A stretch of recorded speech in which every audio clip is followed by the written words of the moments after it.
एक विषय असा आहे की काल महाराष्ट्राने पाहिलं, दूरचित्रण आणि वाहिन्यांवर पाहिलं एक चित्र जे महाराष्ट्रात दुर्मिळ म्हणून म्हटलं तर राज ठाकरे आणि उद्धव ठाकरे एकत्र दिसणं, मग तो कौटुंबिक सोहळा का असेल.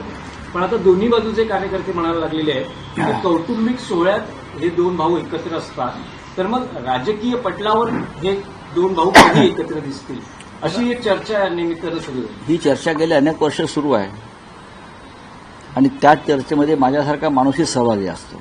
बरोबर. कारण मी राज ठाकरे यांच्याबरोबर सुद्धा जवळून काम केलेलं आहे. त्यांचं आणि माझं अनेक वर्ष मित्रत्वाचं नातं राहिलं, त्यांच्या कुटुंबाशी राहिलं, त्यांच्या वडिलांशी राहिलं, सगळ्यांशीच राहिलं. उद्धव ठाकरे माझ्या पक्षाचे नेते प्रमुख आहेत, तेही माझ्या जवळचे माझे भाऊ आणि मित्राप्रमाणेच आहेत. काल दोन भाऊ एकत्र आले याचा नक्कीच महाराष्ट्राला आनंद होतो. ठाकरे कुटुंबावर महाराष्ट्राचं जीवापाड प्रेम आहे, एक लक्षात घ्या. ठाकरे कुटुंबाचं या महाराष्ट्राशी एक नातं आहे, एक नातं आहे आणि कोणत्याही ठाकरेंकडे साधारण त्याच दृष्टीनं मराठी माणूस पाहतो.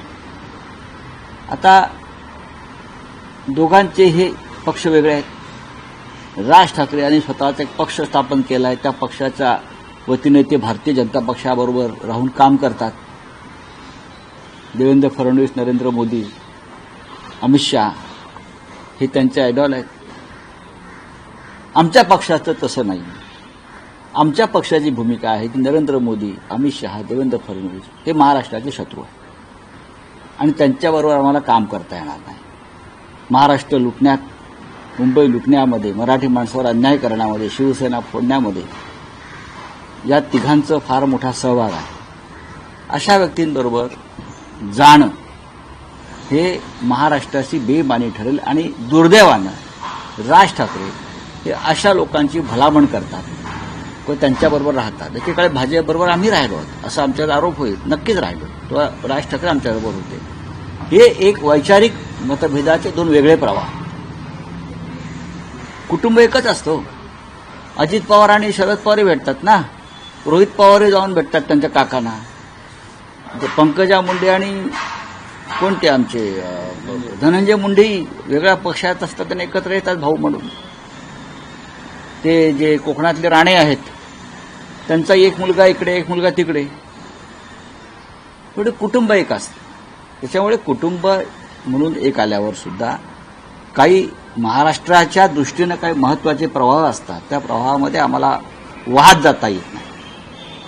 हा सुद्धा महाराष्ट्रानं विचार केला पाहिजे. अर्थात शेवटी काय निर्णय घ्यायचा कोण, हे उद्धव आणि राज ठाकरे हे दोन भाऊ आहेत.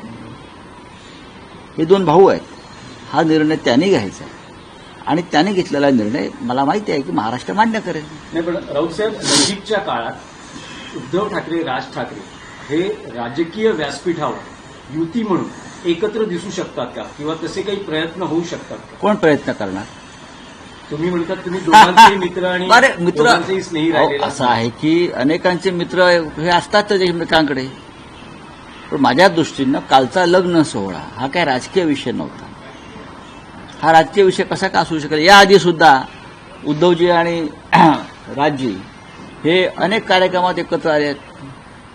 परवा ताज लँडसनच्या एका कार्यक्रमात एका सोहळ्यामध्ये होते, त्याच्या आधी ते होते. त्याच्यामध्ये तुम्ही राजकीय नजरेनं सध्या पाहू नका.